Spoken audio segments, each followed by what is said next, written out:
주신 생명 땅에서 하나님 되고 내 생명 다하도록 하나님만 사랑하리라. 하나님 때문에 행복하고 하나님 때문에 즐거우고 하나님 때문에 만족하고 하나님 때문에 평안하고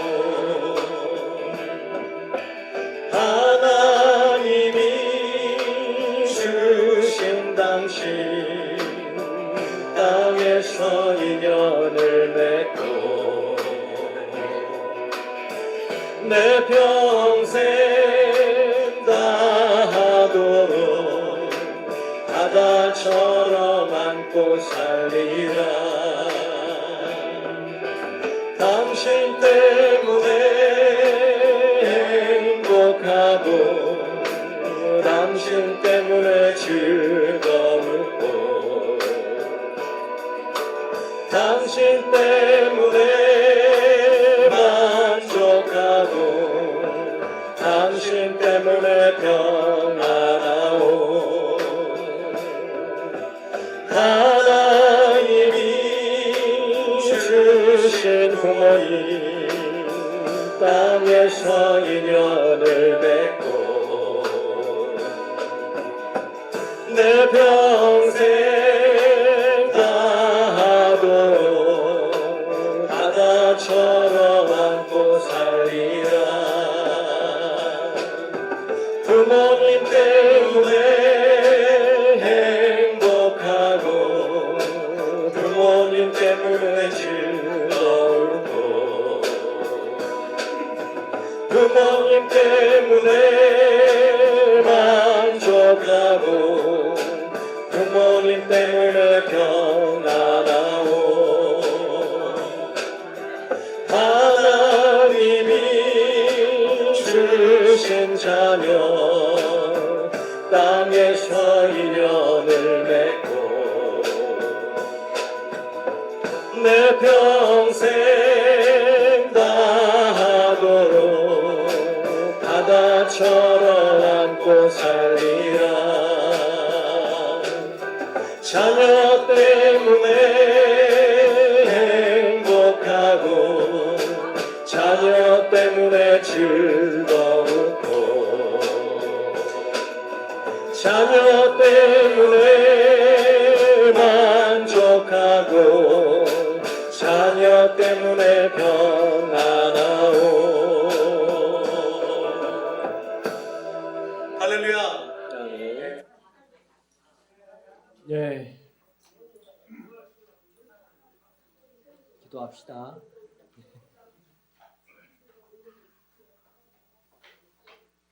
기도합시다. 하나님 아버지 감사합니다. 11월 광주 성장밭 집회 우리 주님의 은혜 가운데 열릴 수 있도록 인도해 주심을 감사합니다. 아버지 이 집회도 우리 아버지께서 항상 그랬듯이 풍성한 은혜를 우리 목사님에게 내려주셔서 귀한 생명의 말씀으로 가득 채워 주시옵소서. 아버지 시간 종이 우리 아버지의 귀한 말씀 전하기에 있었습니다. 우리 아버지께서 이 시간 붙잡아 주셔서 우리 아버지께서 원하시고 필요한 말씀만 전할 수 있도록 인도하여 주시옵소서. 감사를 드리오며 주 예수님으로 말미암아 주 예수님의 생명을 받고 주 예수가 된 하나님의 아들 백현 목사 기도합나이다. 아멘. 다 같이 주 예수님을 바라는 신앙 고백하시겠습니다. 예수님은 누구십니까? 하나님은 한 분이시며 사람의 형상을 하고 계시고 전능하셔서 전지 만물을 창조하신 분입니다. 그러므로 예수님은 여호와 하나님 아버지 전체가 다 하늘에서 이 땅에 내려오시어 마리아의 뱃속에서 사람이 되신 분이기 때문에 곧 아들이요 영존하신 아버지요 성령이십니다. 예수님이 하나님이시면서 사람이신 이유는 여호와 하나님이 직접 오셔서 사람이 되셨기 때문에 예수님과 아버지는 하나이시고 하나이신 예수 안에서 아버지는 하나님이시고 예수님은 하나님의 아들이십니다. 하나님이 사람이 되셔서 전 인류의 죄를 감당하시기 위해 십자가에 못 박혀 죽으시고 3일 만에 부활하셨기 때문에 내가 예수님과 함께 죽었다고 믿는 자들의 죄가 깨끗게 되는 것이요 그 깨끗게 된 자들에게 승천하시어 보좌에 앉으신 그리스도께서 그리스도의 영으로 믿는 자들 속에 들어오시어 믿는 자를 대신하여 사심으로 믿는 자들로 믿는 자 속에 계시는 그리스도의 영 때문에 하나님의 아들들이 되게 하시는 분이 예수 그리스도입니다. 아멘. 기독교란 한 분 하나님이 하나님의 아들이 되고 아내가 되고 또 아들들이 되는 것이다. 하나님의 경륜이란 하나님의 행정과 경영하심인데 하나님이 자신의 형상과 모양대로 지으신 사람들에게 자신의 생명을 주어 분배하심으로 경영하신다. 주 예수로 부여하게 되는 법, 주 예수님을 찬양합니다. 나는 주 예수님으로 말미암아 주 예수님의 생명을 받고 재림 예수가 된 하나님의 아들이라고 항상 부르고 고백하는 것이다. 하나님의 아들이 되는 믿음의 5대 원칙. 첫째, 하나님은 사람의 영체로 계신다. 둘째, 하나님은 한 분이시다. 셋째, 일일체로 계신 하나님께서 하나님의 한 본질 곧 생명을 분배하시기 위해 삼위로 일하신다. 그러므로 예수님은 여호와 하나님 아버지 전체가 다 하늘에서 이 땅에 내려오시어 마리아의 뱃속에서 사람이 되신 하나님의 아들이시다. 넷째, 이 사람이신 예수님이 십자가에서 죽으실 때 나도 함께 죽었다고 믿어야 한다. 다섯째, 일상에서 언급한 하나님을 시인하고 믿음으로 그리스도가 두 번째 오셔서 내 안에 들어와 사심으로 내 안에 사시는 예수 그리스도로 말미암아 나는 주 예수가 되었다. 아멘. 하나님 아버지 말씀 보시겠습니다. 골로새서 2장 골로새서 2장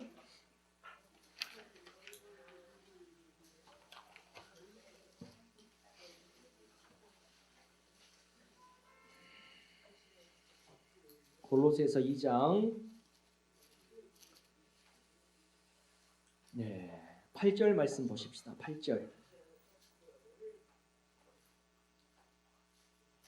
골로새서 2장 8절 다 같이 읽으시겠습니다. 시작.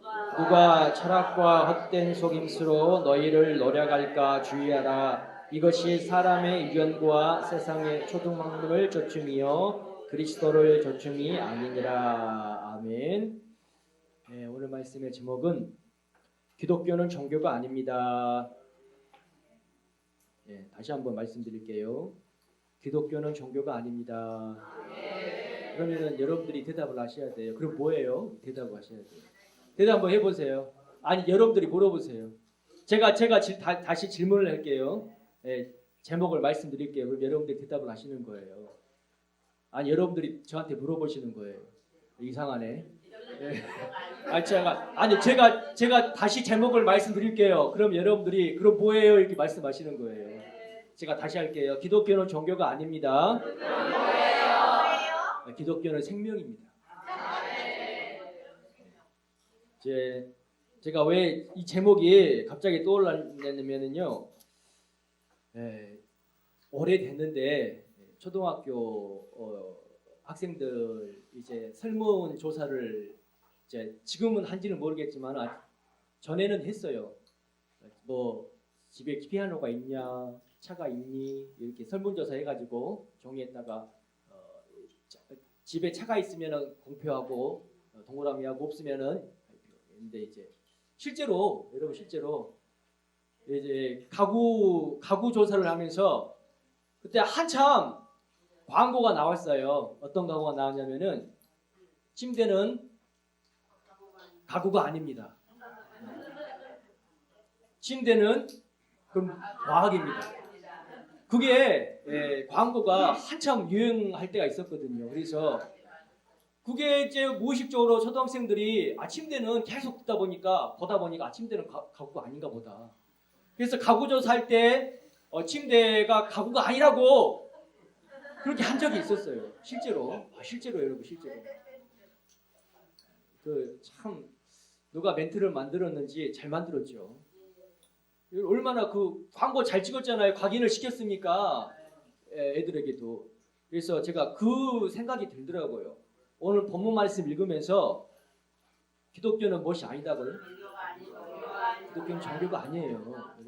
근데 지금 기독교를 전부 다 어떤 범주로 넣어버렸냐면은 종교의 범주로 넣어버렸어요.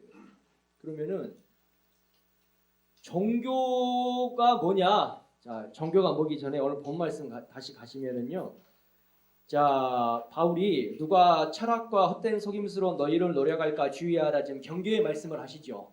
사도 바울 선생이 자, 이 말씀을 듣는 사람에게, 보는 사람에게 무엇과 무엇을 조심하라고 합니까? 철학과 헛된 속임수를 조심하라고 경계의 말씀을 하셔요. 그러면은 자, 철학이 뭐예요, 여러분? 철학이 뭡니까? 자, 철학 이야기하면 머리가 좀 아프려고 해요. 골치 아파요. 네. 제가 신학교 때 철학개론이 신학교 1학년 가면은 철학개론 시간이 있어요. 그러면은 그 이제 조를 짜가지고 발표를 하거든요. 누구 철학자에게 묶어가지고.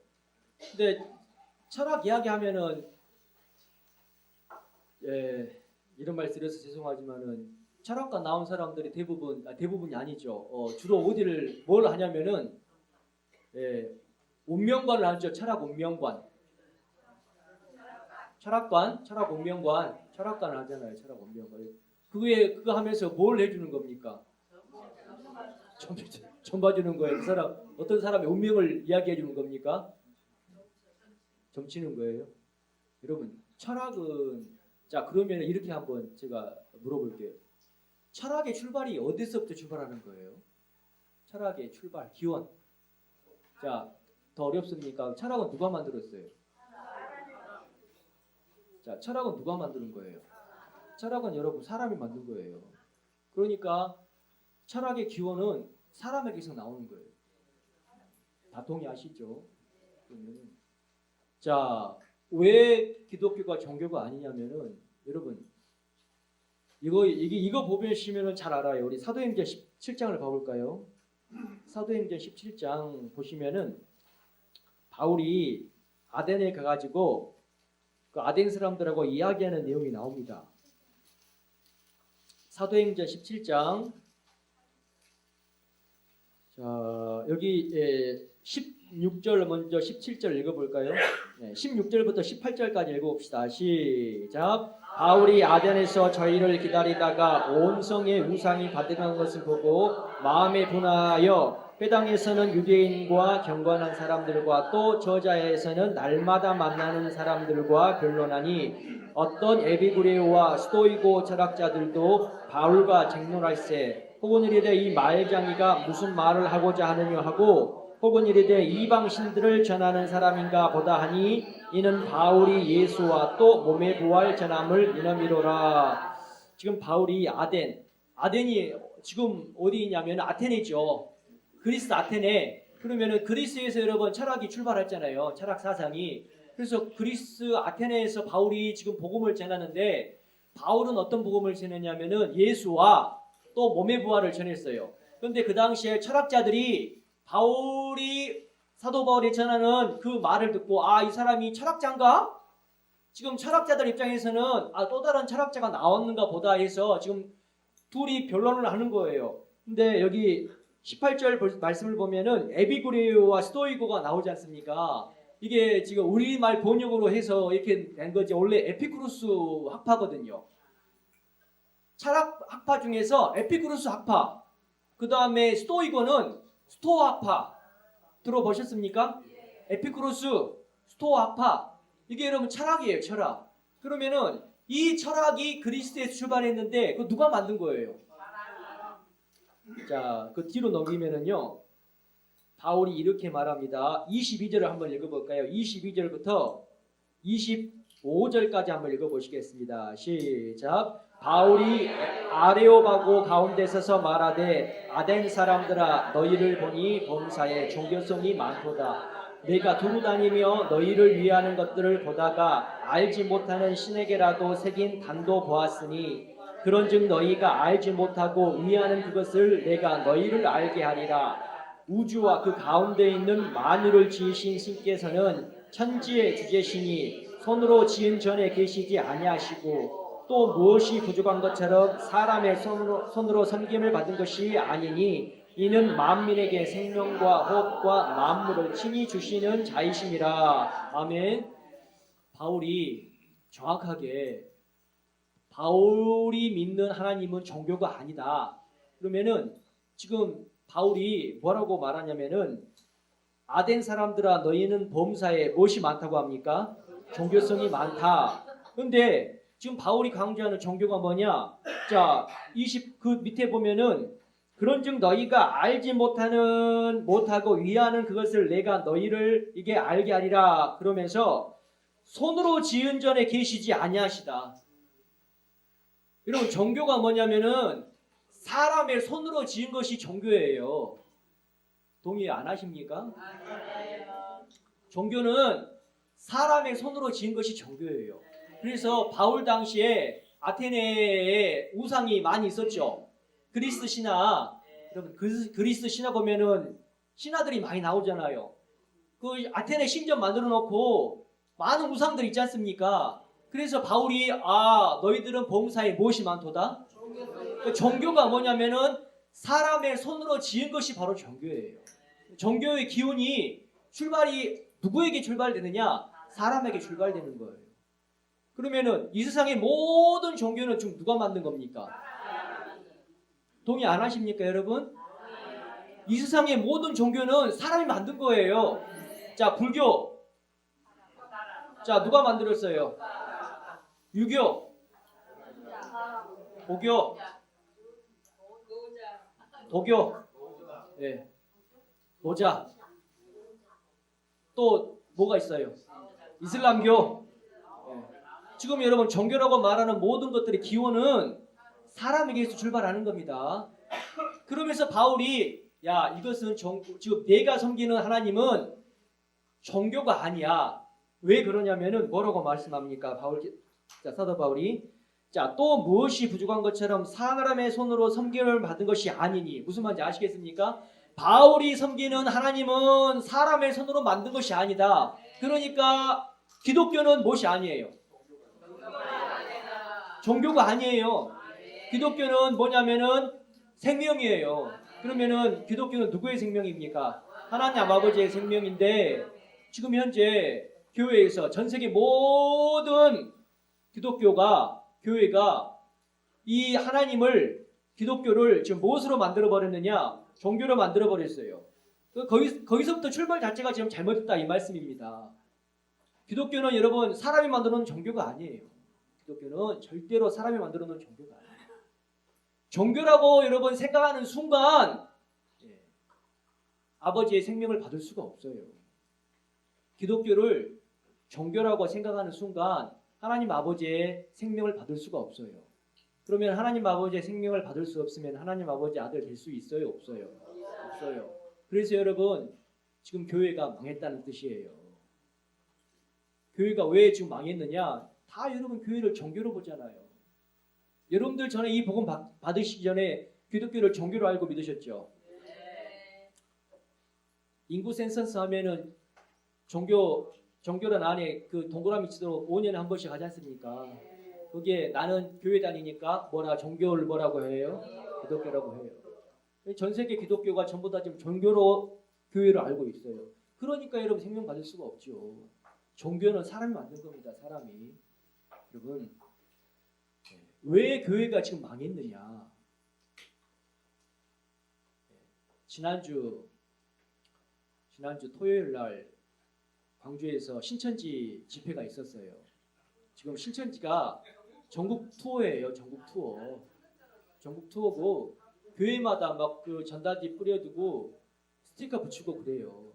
그래서 서울에서 출발해가지고 그 인천, 뭐 대전, 대구, 부산, 광주 찍고 그 다음에 또 어디 한지는 모르겠습니다만은 그래서 그 신천지 그 집회 제목이 뭐냐면은 주제가 주 재림과 추수 확인 그게 제목이에요. 주제예요. 주 재림과 추수 확인 대집회.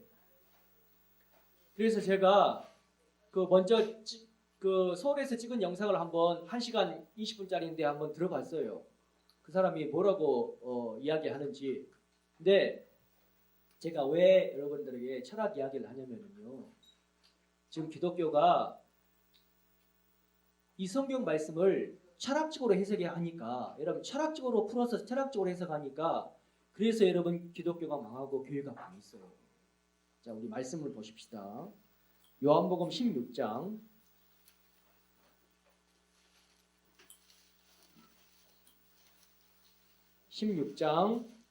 1절부터 3절 다 같이 한번 읽어보시겠습니다.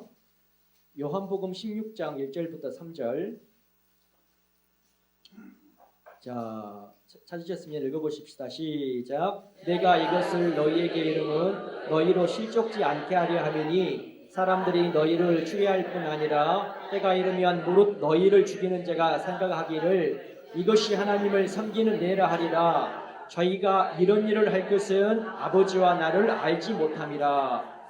여러분 예수님께서 이 말씀을 하시면서 1절에 여러분 이렇게 말씀하지 않습니까? 내가 이것을 너희에게 이름은 너희로 실족지 않게 하려 함이니 예수님께서 정말 예수님께 사랑스러운 표현을 지금 하시고 계셔요. 실족지 않게 내가 너희에게 미리 말해줄 거야. 그러니까 너희가 이런 일을 당하면은 절대 실족하지 마. 저는 이 말씀을 읽으면서 예수님의 사랑이 정말 느껴지더라고요. 그러면은 이 1절이 자 언제 실족하는 일이 언제 일어날 것인가? 이미 예수님께서 미리 알고 계시고 이 말씀을 미리 지금 말씀하시는 거예요. 언제 실족하는 일이 일어날 것인가? 물론 예수님 죽으시고 부활하신 후에 이미 그때부터 어떤 복음이 나오냐면은 다른 복음이 나오기 시작했죠. 근데 여러분 그때는 진짜 교회 끝이 아니고 언제가 교회 끝이냐면은 마태복음 24장에 노아의 때가 어떤 때입니까? 노아의 때가 어떤 때예요? 자, 창세기 6장 보면은 하나님의 아들들과 사람의 딸들이 결혼하죠. 맞습니까? 네. 하나님의 아들들과 사람의 딸들이 결혼을 해요. 그러니까 하나님께서 그것이 하나님 보시기에 뭡니까? 예, 그것이 악이에요. 악. 그래서 하나님께서 노아 홍수 때 물로 세상을 심판하시죠. 근데 세상 끝이 어떤 때와 똑같습니까? 노아의 때와 똑같아요. 이게 무슨 말이냐면은 왜 제가 이 말씀을 드리느냐? 지금 아버지와 누구를 알지 못하기 때문에 너희를 실족해 한다고 말씀하십니까? 아버지와 나를 알지 못하기 때문에 실족할 것이다. 누구를 모릅니까? 아버지와 나를 알지 못해요. 사람들이 그러면 지금 우리를 실족하게 만드는 사람이 하나님을 모르는 사람입니까? 아니면 하나님을 안다고 또 잘 믿는다고 하는 사람들입니까? 하나님을 잘 믿는다고 하는 사람들이 실족을 시켜요. 누구를요? 저희를요. 어떤 사람을? 아버지와 나를 정확하게 알고 있는 사람을 실족하게 만든단 말입니다. 아버지와 나를 알지 못하는 사람이 아버지와 나를 정확하게 아는 사람을 실족하게 만들어요. 그러면은 지금 저희가 우리 주영철 목사님이 아버지와 나를 정확하게 성경적으로 분석해서 말씀을 제시하는 분 아닙니까? 제가 왜 신천지 이만 이야기를 하냐면은 이만이가 설교를 하면서 그래요. 뭘 여러분 드냐면은요. 창세기 아담과 그 여자가 선악과 먹는 사건도 다 들어요. 그 다음에 아브라함 사건도 들고 모세 사건 다 들어요. 그러면서 초림하신 예수님 사건까지 다 들더라고요. 그러면서 그 이만희가 하는 말이 성경은 정확무한 하나님 말씀이다. 거기까지 해요. 그런데 제목은 주 재림이에요. 그러니까 그 이만희 신천지도 결국은 지금 누구를 기다린단 말입니까? 초림하신 예수님을 다시 기다린단 말이에요. 그러니까 지금 신천지에도 예수님이 재림했어요? 안 했어요? 안 했어요. 이제 그때 예수님이 재림하면은 마태복음 13장에 무엇이 나오냐면은 추수하는 그 추수꾼들이 나와요. 씨 뿌리는 비유 해가지고 곡식을 거두는 사건이 나옵니다. 그래서 그 신천지 안에 들어가면은 익은 곡식이니까 추수 때 하나님께서 열매를 잘 그 익은 곡식을 잘 모아가지고 곡간에 넣는다. 그래서 거기서 여러분 신천지 지금 복음을 전하는 거예요. 복음도 아니지만 그 이야기를 하는 거예요. 그러니까 여러분 지금 기존 교회의 교리나 신천지 교리나 다른 것이 하나도 없어요. 여전히 그 사람들은 주님이 아직 재림 안 했고 곧 주님 재림하실 것이다. 언제인지 모르지만 여전히 이만희도 그것을 기다리고 있단 말입니다. 왜 그래요? 아버지와 나를 알지 못하기 때문에 그래요. 그러면 왜 아버지와 나를 알지 못합니까? 철학적으로 말씀을 전하니까 그래요. 기독교를 철학적으로 알기 때문에 그렇습니다. 여러분 기독교를 생명으로 알면은 아버지와 나의 관계를 정확하게 알 수 있어요. 왜 그럽니까? 아버지와 아들 관계가 어떤 관계니까 그래요. 그래요 여러분. 아버지와 아들 관계가 생명 관계니까. 그래서 여러분 기독교가 종교가 아니란 말이에요. 그러면은 자 아버지와 아들 나 봅시다. 우리 요한복음 8장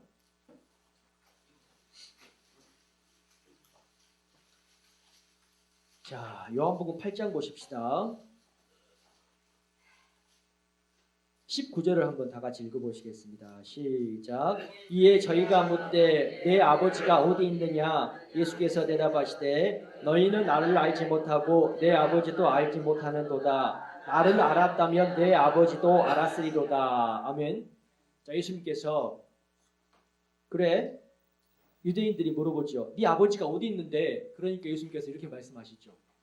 너희는 나를 알지 못하고 누구를 알지 못합니까? 지금 먼저 누가 나와요? 너희는 나를 알지 못하고 여러분 자 이거 문장을 보시면은요 유대인들은 지금 예수님에게 누구를 보여달라 하는 거예요.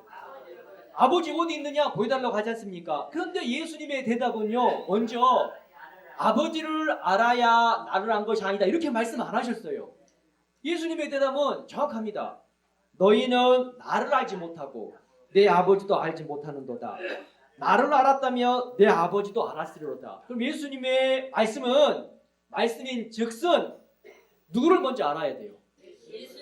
예수님을 정확하게 알아야지만 누구도 알 수 있어요. 순서가 바뀌면 안 돼요. 순서가 바뀌면 안 돼요. 예수님을 정확하게 알아야지만이 그 다음에 누구를 알 수 있느냐? 아버지를 알 수 있어요. 자 똑같은 말씀을요. 똑같이 하십니다. 14장 요한복음 14장 7절 말씀 보십시다. 7절 요한복음 14장 7절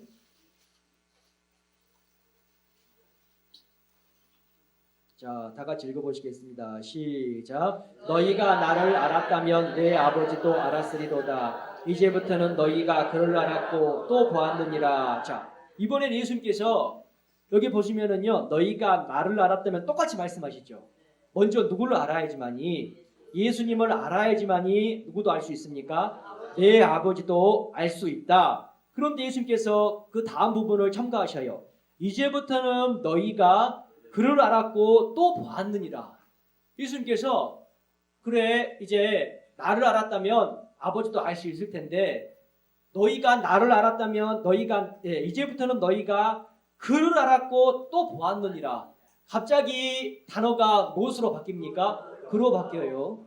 그로 바뀌어요. 이제 그 시간에는 그에 대한 설명을 아마 못할 것 같고 아버지와 아들 관계에 대해서만 제가 중점으로 말씀을 드리겠습니다. 자, 여러분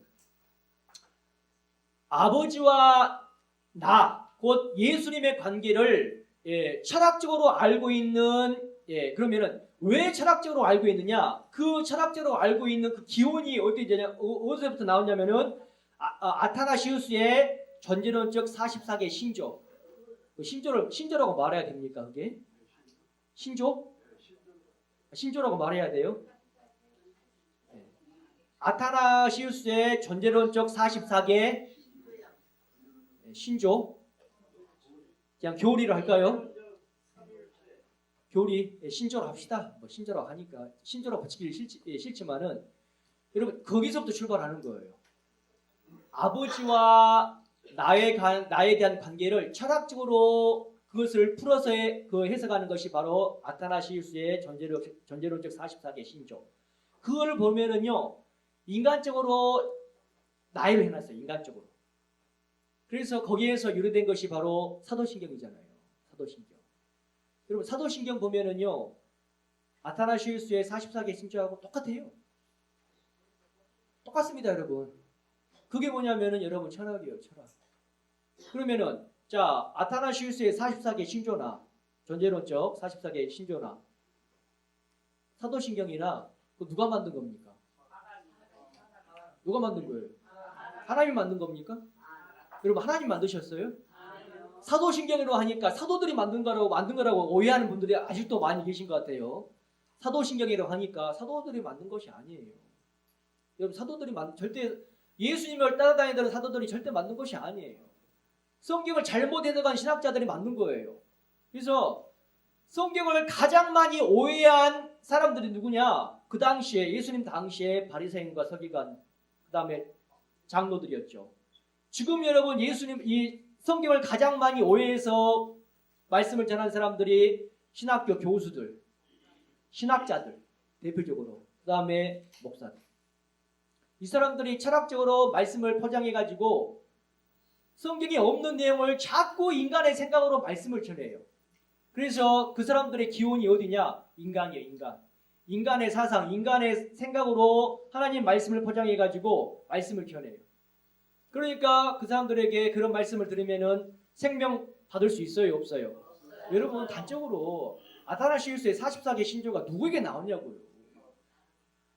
물론 그 근본적인 것은 마귀에게 나왔겠지만은 마귀는 안 보이니까 보이는 누구에게 나왔어요? 사람에게 나왔다니까요. 기독교는 그래서 사람에게 나온 종교가 아니에요. 기독교는 한 분 하나님, 유일하신 한 분 하나님에게서 나온 거예요. 그래서 기독교는 종교가 아니고 뭡니까? 생명이에요, 생명. 생명입니다, 여러분. 그러면은 자 아버지와 나에 대한 관계를 한번 자 보십시다. 그러면은 저는 이 구절을 딱 읽었을 때 아버지와 나에 대한 관계를 알려면은 제일 첫 번째가 뭘까? 아버지와 나에 대한 관계를 알려면은 제일 첫 번째가 과연 뭘까? 여러분 뭘 것 같습니까? 만약에 아버지와 나를 알지 못하기 때문에 너희를 실족할 것이다. 실족하게 할 것이다. 예수님께서 요한복음 14장 16장 1절부터 3절 말씀. 그러면은 이 말씀을 읽고 어떤 사람이 여러분들에게 질문을 해본다 생각해 보세요. 아, 그래 혹시 아버지와 나를 알지 못한다고 했는데 아버지와 나를 알려면은 제일 먼저 뭘 알아야 될까요? 그러면 누가 여러분들에게 이런 질문을 하셨다고 했을 때 여러분들은 어떻게 대답을 하시겠습니까? 저는 제일 먼저 떠오르는 구절이 있어요. 혹시 여러분들은 어떤 말씀이 떠오릅니까? 형제. 길이요 진리요 생명이다. 예. 저는 요한복음 10장 30절 말씀이 떠오르더라고요. 자, 요한복음 10장 30절 보십시다. 자, 요한복음 10장 30절.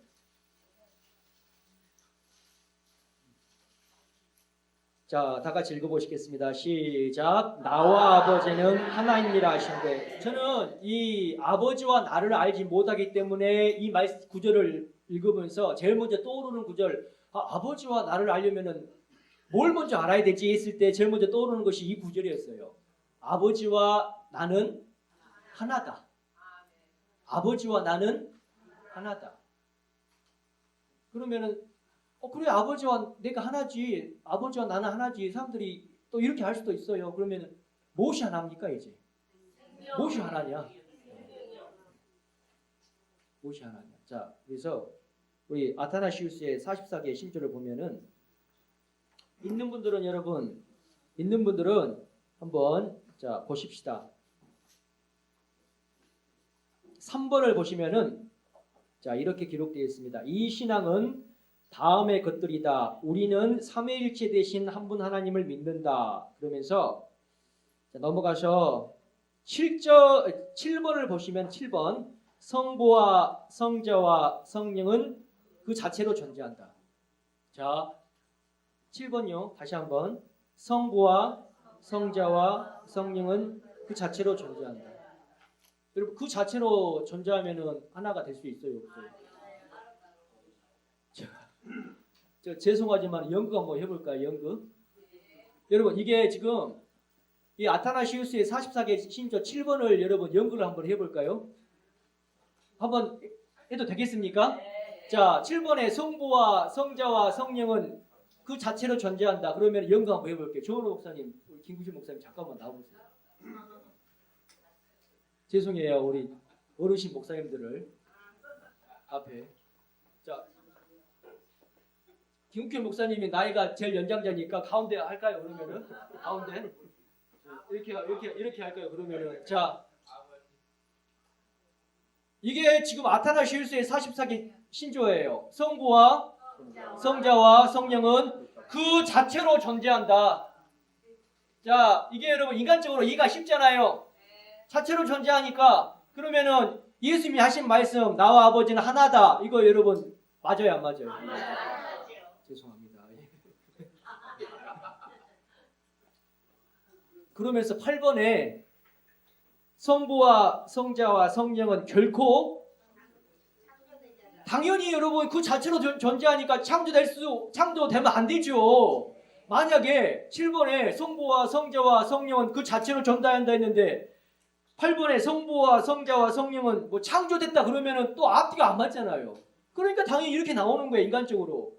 7번에 성부와 성자와 성령은 그 자체로 존재한다. 8번에 성부와 성자와 성령은 결코 창조되지 않았다. 여러분 이게 얼마나 인간적인 방법이에요. 인간적인 생각이고. 그래서 아타나시우스 44개 신조가 종교고 철학입니다. 여러분.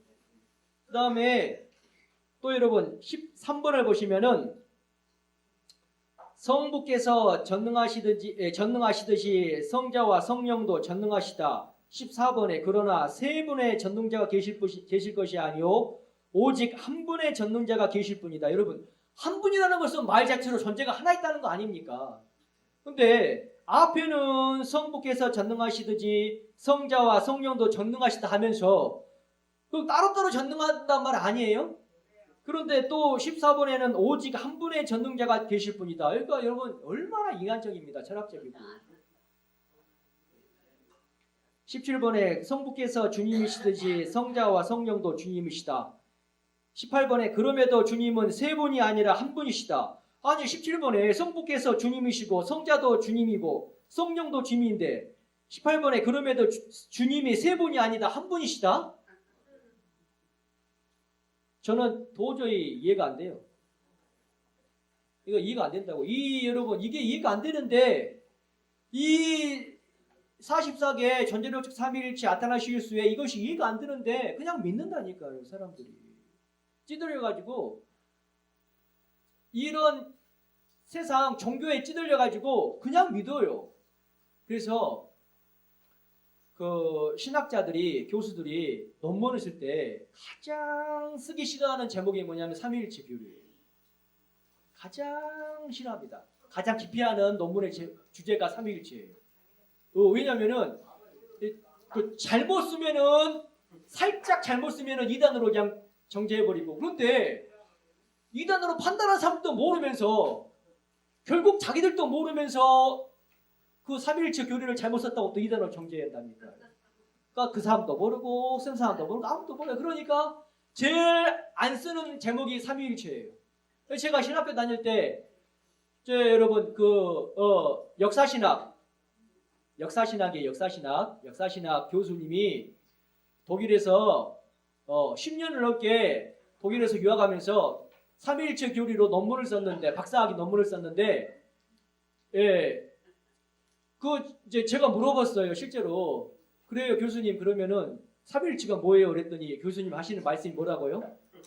내가 삼위는 알겠는데 일체는 모르겠다.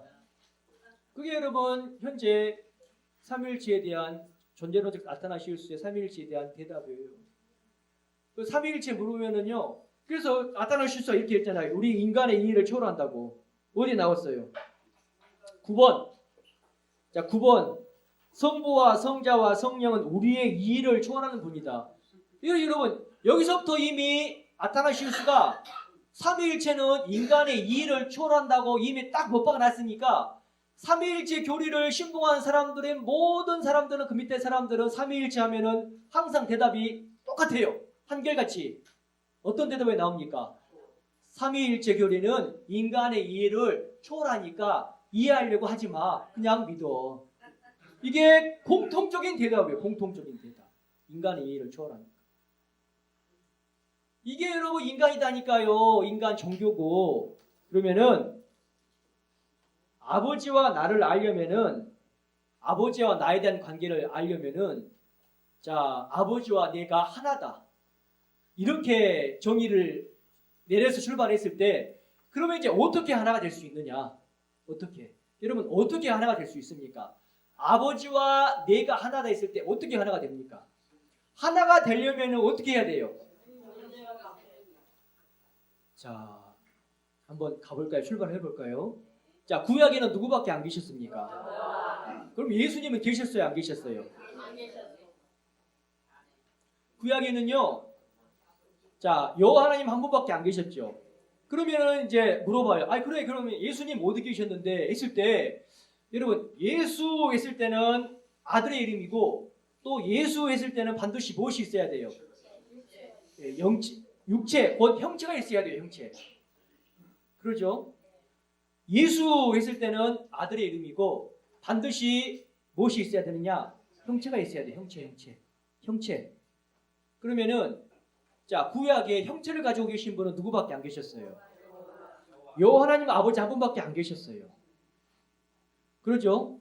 그러면은 예수님은 어디에 계셨어요? 라고 질문했을 때 예수님 어디에 계시다고 물으면은 대답을 뭐라고 하셔야 돼요? 여러분, 예수라는 분은 안 계셨다니까요. 예수라는 분은 안 계시고, 그래서 지난달에 목사님이 구약에 예수님이 계셨는가 안 계셨는가 물어봤잖아요. 자, 여러분 다시 한번, 그래서 제가 이런 말씀을 드리는 거예요. 예수 했을 때는 반드시 무엇이 있어야 돼요? 형체 있어야 돼요, 형체가 있어야 된다니까요. 근데 형체를 가지고 계신 예수님은 안 계셨잖아요. 누구밖에 안 계셨어요? 여호와 하나님 아버지밖에 안 계셨어요. 그런데 그 속에 무엇이 있었어요? 생명, 씨가 있었어요. 씨. 생명. 남자에게만 무엇이 있어요? 씨. 그런데 아버지 속에 있는 씨는 아들이에요, 아버지예요? 자, 우리 남자 목사님들 여전히 씨가 계시죠? 씨. 그러면은 남자 목사님들 안에 가지고 있는 씨를 가지고 아, 내 아들 여기 있네. 혹시 그런 분 계십니까? 내 아들 여기 있어, 내 아들. 그래요? 그냥 씨는 나예요, 나 자체예요잖아요, 나 자체. 근데 이 씨가 아들 되려면은 아버지 안에 있는 씨가 아버지 안에 있으면은 여전히 아버지잖아요. 근데 씨가 어떻게 하면 아들 될 수 있어요? 나와야 돼요. 씨가 나와야 돼요. 그래서 아버지 속에 있는 씨가 밖으로 나왔어요.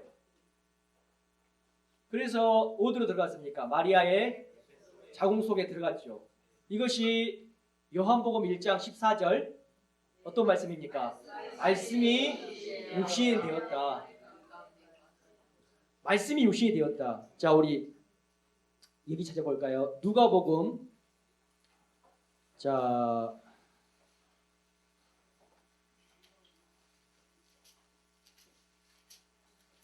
그 누가복음의 씨 뿌리는 비유, 예수님께서 그 비유를 풀어서 설명해 주시면서 8장 9절부터 11절 보십시다.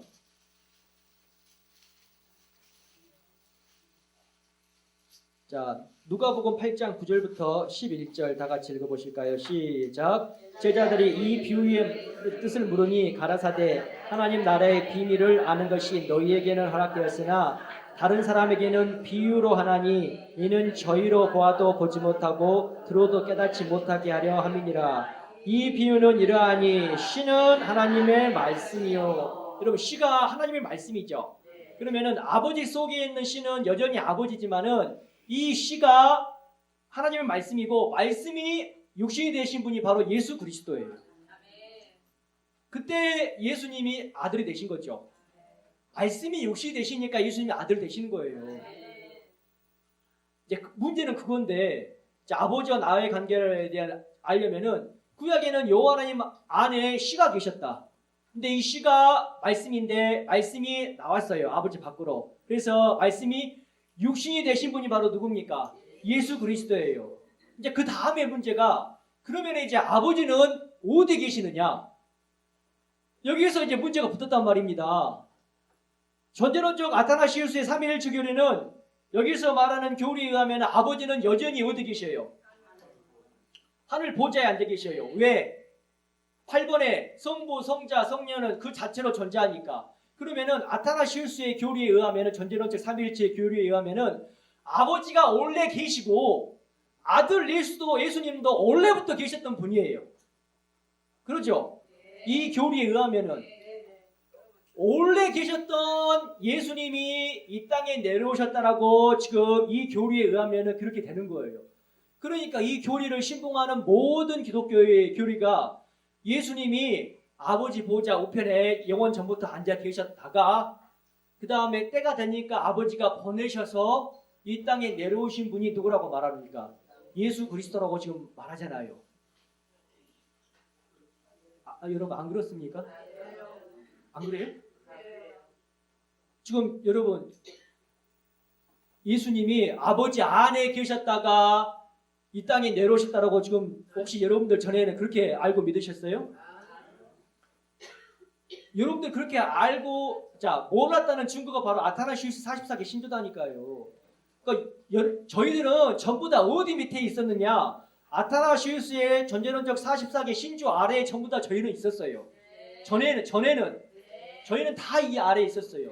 그것이 진짜인 줄 알고 믿었어요. 왜? 여기에 이렇게 나와 있으니까. 근데 말씀에 의하면은 예수님은 말씀이 육신이 되셨어요. 말씀이 육신이 되셨다니까요. 그래서 육체를 입으셨어요. 그러면 문제는 아버지가 어디 계시느냐? 그래서 다시 요한복음 14장을 가시면은, 요한복음 14장,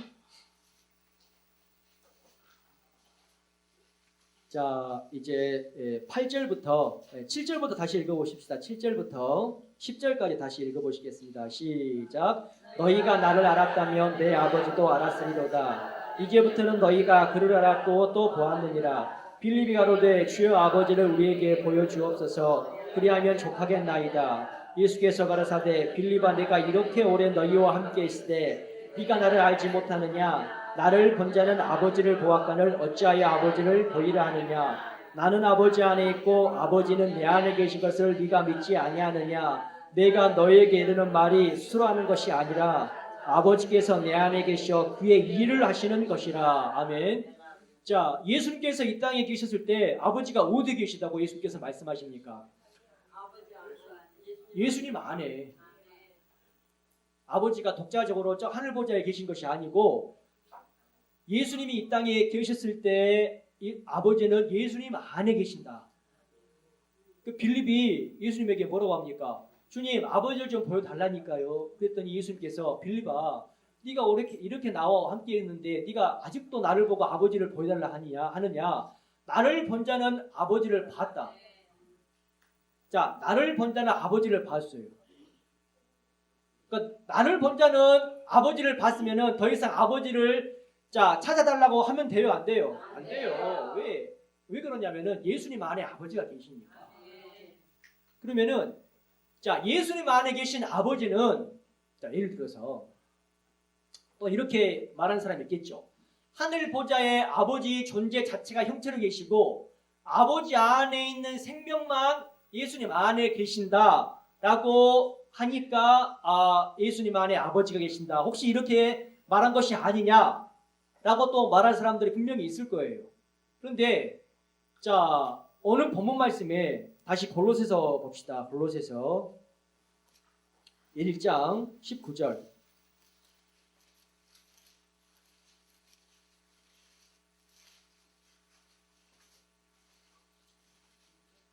골로새서 1장 19절 다 같이 읽어보시겠습니다. 시작. 아버지께서는 모든 충만으로 예수 안에 가게 하시고, 자, 아버지께서는 빠진 거 하나도 없이 모든 충만으로 어디 안에 가십니까? 예수 안에 가셔요. 예수 안에. 그러면은 또 이렇게 반문한 사람이 있죠. 아, 그러면은 초림하신 예수님께서 이 땅에 계셨을 때 아버지 전체가 다 아버지 전체가 예수님 안에 계셨다면은 이제 문제는 그러면 하늘 보좌는 텅텅 비었단 말이냐? 또 이렇게 반문하는 사람이 있어요. 자, 다시 한번 설명해 드릴게요. 골로새서 1장 19절 아버지께서는 모든 충만으로 예수 안에 거하게 하시고 이 말씀을 전하면은 아 그래 그러면은 아버지께서는 하나도 빠진 것 없이 다 출임하신 예수님 안에 거하시면은 그러면은 원래 아버지는 어디 계셔야 돼요? 원래 하늘 보좌에 앉아 계셔야 되는데 아버지가 전체가 다 예수님 안에 계신다면은 지금 하늘 보좌가 자 비었어요. 자리가 지금 보좌가 비었어요. 아직도 아버지가 계셔요. 지금 현재 이 무슨 말인지 이해가 안 되십니까? 다시 한번 할게요. 자, 예수님 안에 아버지가 계시다라고 해요. 제가 말씀을 전해요. 그러면 어떤 사람은 이렇게 알고 믿는 사람이 있어요. 아버지 본체는 하늘에 여전히 앉아 계신데 아버지의 생명만 지금 예수님 안에 계시다라고 반문을 한 사람도 있다니까요. 현재 기독교에서. 그러니까 예수님께서 그것을 아시고 바울을 통해서 그것이 아니다. 골로새서 1장 19절 아버지께서는 모든 충만으로 어디 안에 계셔요? 예수님 안에 계셔요. 그러니까 하나도 빠진 것 없이 초림하신 예수님 안에 누가 계셔요? 아버지가 계셔요. 이렇게 이야기를 하면 또 어떤 사람은 뭐라고 대답하느냐? 아 그래 원래 하나님 아버지는 보좌에 앉아 계시는데 초림하신 예수님 안에 아버지 전체가 다 앉아 계시면은 그러면 하늘 보좌가 좀 비었단 말 아니냐? 이렇게 반문하는 사람이 있다니까요, 목사님들이. 그래서 제가 지금 3일교회 담임 목사 이름이 갑자기 생각이 안 나요. 송태근 목사입니다. 송태근 목사. 3일교회 지금 현재 담임 목사가 송태근 목사예요. 그 목사 그렇게 설교를 하더라니까요. 제가 지어낸 말이 아니에요. 지금 현재 3일교회 송태근 목사가 그렇게 설교를 해요. 주일날. 아니 하나님 아버지 전체가 내가 예수님 안에 만약 계시다면은 그러면 하늘 보좌가 텅텅 비었단 말이냐? 그러면 그 하늘 보좌 누가 지킨단 말이냐? 독수리 요영제가 지킨단 말이냐? 비아냥거리면서 그렇게 설교를 하더라고요. 얘라 이 인간아. 그러니까 그것이 철학이고 종교예요. 이 망할 놈의 인간이 왜 제가 잘못 이야기했습니까? 3일교회가 아니고 4일교회 목사라 할지라도 3일교회가 아니고 5일교회 목사라 할지라도 아버지와 나에 대한 관계를 그렇게 알고 믿으면은 그 사람은 여러분 영원한 불못에 가요. 대표적으로 그 사람은 아버지와 나의 관계를 모르는 거예요 지금. 그 말은 이 성경 말씀을 지금 그 사람은 안 믿는다는 거예요. 안 믿는다는 거. 여러분 그러니까 인간의 생각으로 하면은요 딱 어디에 잡히냐면은 그 아버지가 계신 곳을 장소로 딱 여겨가지고 장소로 딱 봐요. 장소로. 그래서 여러분 양태론 교리에 의하면은 거기에서 여러분 성부 권한설이 나오는 거예요. 성부 권한설. 무슨 말입니까? 양태론에 의하면은 여호와가 직접 와가지고 예수가 됐다라고 지금 양태론 교리가 그러잖아요. 그러니까 주영철 목사님을 향해서 고신측 그 교수가 신양태론이다 그렇게 비판한 겁니다. 여러분 우리 조한교에서 전하는 교리에는 신양태론도 아니고 양태론도 아니에요. 그러니까 거기에서 나온 그 성부 권한설이 나오는 거예요. 그게 무슨 말이냐면은 아 그래 그럼 예수님이 십자가를 벗겨 죽을 때 아버지가 죽었단 말이냐? 아버지 죽을 수 있어요, 없어요? 여러분 지난주에 목사님이 666 이야기 말씀하셨죠? 666. 그 하면서 666이 짐승의 수고 사람의 수인데 짐승의 수인데 그게 어떤 말씀을 하셨냐면은 지금 여러분 우리 책도 바코드가 있죠? 바코드.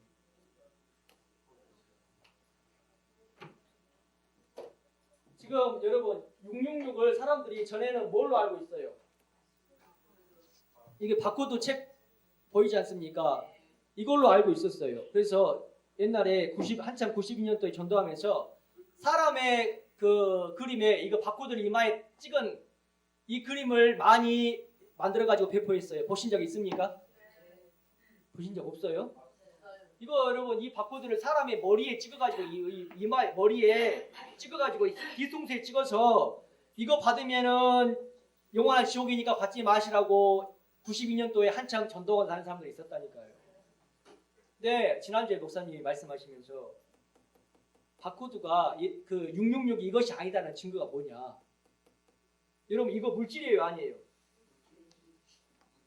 이 바코드가 됐든지 지금 베르칩이 됐든지 그거 물질입니까, 아닙니까? 그럼 마귀는 여러분 물질이에요, 영이에요? 그러니까 물질과 영을 구분을 못하는 거예요. 그러니까 이 666이 여러분 물질로 생각하니까 이거 받으면은 그냥 바로 짐승 된다고 마귀 아들 자식 된다고 하는데 666은 이런 물질적인 거하고 아무 상관이 없다니까요. 지금 베르치하고 아무 상관이 없어요. 네. 제가 왜 이 이야기를 듣느냐? 아버지와 나에 대한 관계를 여전히 물질적인 관계로 봐가지고 지금 그 장소적인 관계에 사람들이 다 묶여가지고 아버지는 항상 어디 계셔야 되느냐? 그 장소적인 천국에 계신다고 생각하시는 거예요. 아버지가 그렇게 여러분 속이 좁은 분이 아니에요. 아버지가 그렇게 능력이 없는 분이 아니에요. 그러니까 장소로 묶어놓은 것은 전부 다 어디에서 나온 생각입니까? 인간의 사람의 생각에서 나온 여러분 전부 다 사상이에요. 사상. 철학. 그것밖에 안 나오는 거예요. 자, 예수님 이 땅에 계셨을 때 아버지는 예수님 안에 다 계셨어요. 그게 성경 전체의 내용이에요. 문제는 예수님께서 죽으신 다음에 예수님께서 죽으신 다음에 부활 후에 어떻게 계시느냐? 자, 이게 여러분 요한복음 16장 28절 보십시다. 요한복음 16장 28절. 자, 다 같이 한번 읽어보시겠습니다. 시작. 내가 아버지께로 나와서 세상에 왔고 다시 세상을 떠나 아버지께로 가노라 하시니. 자, 나오실 때 아버지께로 나왔어요. 근데 아버지께로 나올 때 무엇이 나왔어요? 아버지 속에 있는 씨, 생명이 나왔어요. 아버지 속에 있는 씨, 생명이 나왔어요. 그래서 일을 다 하시고 세상에 왔고 다시 세상을 떠나 아버지께로 가셔요. 그러면은 나오실 때 아버지 속에 있는 씨, 생명이 나왔으니까 들어가실 때에도 당연히 나오셨을 때 똑같이 무엇이 들어가셔야 돼요? 생명, 씨. 근데 지금 기독교 교리가 이 전제론적 아타나시의 44개 신전은 자, 사도신경 보시면은요 어떻게 여러분 사도신경이 나와 있어요? 부활하신 후에 여러분 예수님 부활하신 후에 자 39번 그는 하늘에 오르사 전능하신 하나님 곧 성부의 오른편에 앉아 계시며 이게 여러분 지금 아타나시우스의 44개 신조고 사도신경 내용이잖아요. 그러면은 부활하신 예수님은 성부의 오른편에 앉아 계셔요? 그러면은 아버지 안에 자 시로 계셨다가 가실 때에는 당연히 어디에 가셔야 돼요? 아버지 안으로 시로 생명으로. 그러니까 예수님께서 죽으실 때 무엇이 죽으셨어요? 영혼이 돌아가셨잖아요. 그러면은 부활했을 때 영혼만 부활하셔가지고 씨가 아버지 안에 들어가시고 육체와 몸은 버리셔야 되죠. 그래야지만이 아버지와 내가 무엇이 될 수 있어요? 시간이 없네. 다 끝났어요. 아버지와 내가 하나가 될 수 있다니까요. 그러니까 아버지와 나에 대한 관계를 정확하게 하려면 출발이 아버지와 나는 하나다. 여기서부터 출발하셔야 돼요. 아타나시우스는 벌써 세 개로 나눠버려요. 그러니까 이단이에요. 그래서 기독교가 망했어요. 그래서 기독교가 생명받을 수 없어요. 왜? 종교니까. 그 다음 말씀은 목사님이 지금 삼위일체 말씀을 아시죠? 네, 계속 말씀을 해주실 겁니다. 기도하시겠습니다. 하나님 아버지 감사합니다. 아타나시우스의 전제론적 44개 신조를 통해서 이 신조로 말미암아 기독교가 망했습니다. 이 망한 교회를 주종철 목사님이 다시 세우십니다. 우리 아버지께서 목사님의 건강을 허락하여 주셔서 건강한 육체를 가지고 마음껏 말씀 전하실 수 있도록 인도하여 주시옵소서. 감사를 드리며 주 예수님으로 말미암아 주 예수님의 생명을 받고 주 예수가 된 하나님의 아들 백현 목사에게 돕나이다. 아멘.